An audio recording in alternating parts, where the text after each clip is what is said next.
Brodes Media.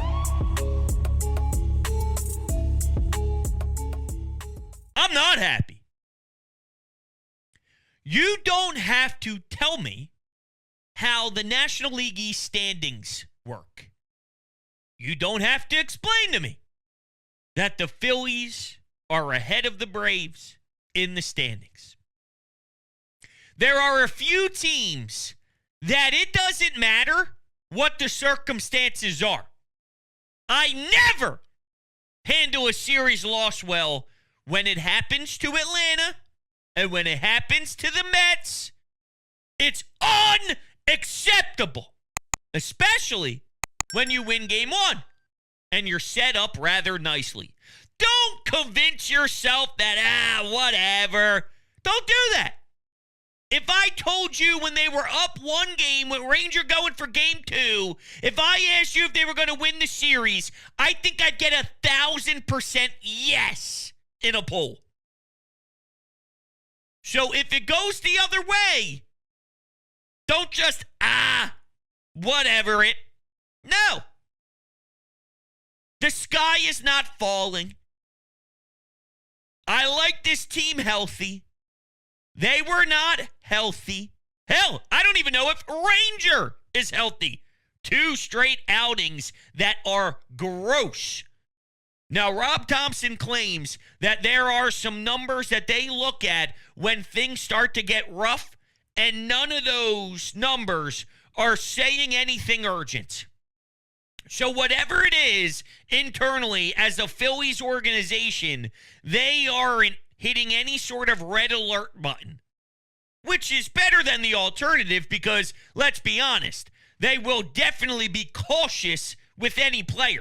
If there was nothing wrong, but they were afraid something could be wrong, they wouldn't continue to allow him to pitch. So they aren't alarmed, and I like that.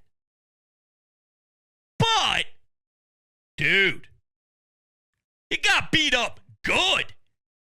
I mean, 5 earned runs in 5 innings pitched and 2 walk batters. This is after his last start against Miami, where he couldn't even get through 5, allowed 10 hits, and struck out 0. Oh, by the way, allowed 6 earned runs. Something's not right.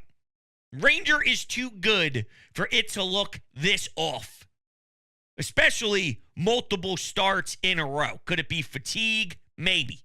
Now he's getting the All-Star nod, and I want to give a big round of applause to all 7, that's right, 7 Phillies that got the nod. Matt Strahm, Jeff Hoffman, Bryce, Trey, Bohm, we knew about them, Zach Wheeler, Ranger, as I alluded to, all good stuff, man. Really exceptional stuff.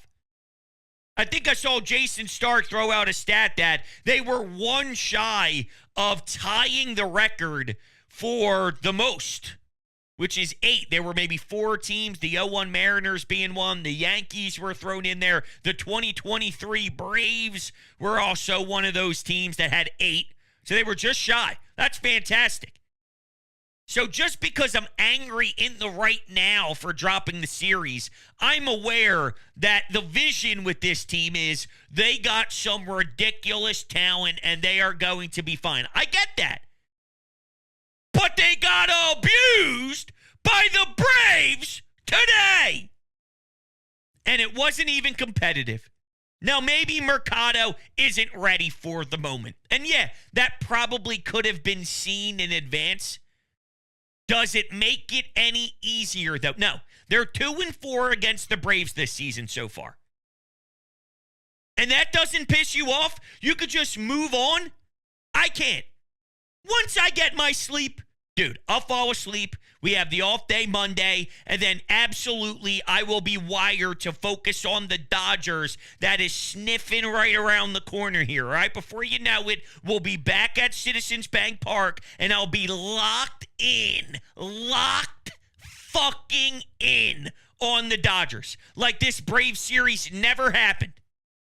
But what I have a difficult time doing, and granted, it could be flawed, I could be the outlier, I don't know.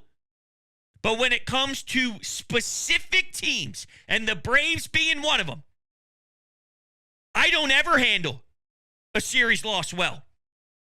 They're dealing with no Acuna. They're dealing with no Spencer Strider. It's a big loss. And about 2 days ago, I put up a Twitter poll, and the question was, do the Braves intimidate you? 1,500 votes, 85% said no, not at all.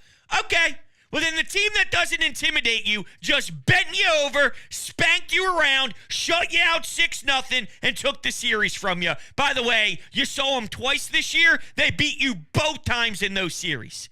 Now, that doesn't mean a damn thing when the playoffs start. You don't have to tell me that. I know. But right now, today, it was a Sunday afternoon. I was excited to flick on the television. I was pumped to watch the game, and I could barely watch it. Because in a second, it's 1-0. In a second, it's 4-0. In a second, it's 5-0. 4 homers! I had to watch it just launch nonstop, throwing up meatballs. I felt bad for Mercado. I did. Couldn't even get out of the second inning. Rob's talking postgame like, yeah, you know, he never pitched in 4 days before with 4 days rest, so I was going to give him a limited pitch count anyway. He threw 57. He threw 57 in 2 innings. Oh. Now, the blessing was we got to experience Phillips. 4 innings, 7 Ks. That's no joke. That's good stuff. Here's some stats on him. This is Matt Gelb of The Athletic. Tyler Phillips is the first Phillies pitcher since Cole Hamels in 2006 with 7 strikeouts in his big league debut. Phillips is a South Jersey native, grew up a Phillies fan, and Cole Hamels was one of his favorites. Pretty cool story. Now, here's some more stats. Tyler Phillips' 7 strikeouts are the most by any Phillies pitcher in relief in his MLB debut. This breaks a 123-year-old record held by Bill Duggleby, who had 6 Ks in his first game, April 18th, 1901. And that's Paul Casella, who is a reporter and producer for MLB. Nothing like Bill Duggleby. I remember him like it was yesterday. All right, here's the NBC Sports Philadelphia crew. Postgame, Ashlyn Sullivan, Ben Davis, Ricky Bowe, breaking down the disappointing weekend. The Phils dropped 2 of 3 over the weekend, and they are now 2-4 against the Atlanta Braves. The good news, still 8 games over the Braves in the NL East, but definitely a disappointing weekend. Yeah, it definitely was a disappointing weekend. You take in last night and then this game today, the Phillies were 1 for 13 with runners in scoring position. That's not getting you anywhere. They had 12 hits, only 2 extra base hits. One of them was in the 9th inning there, a double, and Alec Boehm hits an opposite field chalk liner for the other one. This was a pretty ugly game. I mean, there was nothing to be excited about in this one, besides the fact Phillips came in and threw the ball well. But, you know, 6-0, it was a drubbing. I mean, this game was over in about the 3rd inning. Ew, I hate when that happens, especially against the stupid Braves. This is why I can't accept that. Well, they're not healthy, Brodes. Okay, and what have we been giving them credit for? Winning without their top dogs. They are capable of doing it. They won game 1 in this series. They've put together some nice wins without their elite superstar talent. And if the Braves are just there, which a lot of Phillies fans would say that they're not a real threat, that the Braves aren't as good as advertised, they're not as good as they once were, they're not the same team with that explosive offense from last season, yada, yada, yada. And they're right to certain levels. To certain levels, yes. They're not that same wow as maybe they were over the last few years. Exactly. They're not the same wow. So do something about it. When Whit Merrifield is your only offense on Sunday afternoon, you suck. Sorry, Whit. But your team's going to win 0 games if Whit Merrifield is the one popping off for you. I actually thought there was a chance for an adrenaline push in this game on Sunday. First inning, Mercado was terrible. Walked some guys, bases loaded. Somehow, The score was 0-0 after that inning. I have no idea how. I don't know how it got done. The most important thing, though, it got done. 0-0. Garrett Stubbs, first and third, up at the dish, goes down. Rough. So when maybe there was something to grab onto energy-wise from the Phillies clubhouse, instead it went the other way. Here's Lopez. Come on. Do something, offense.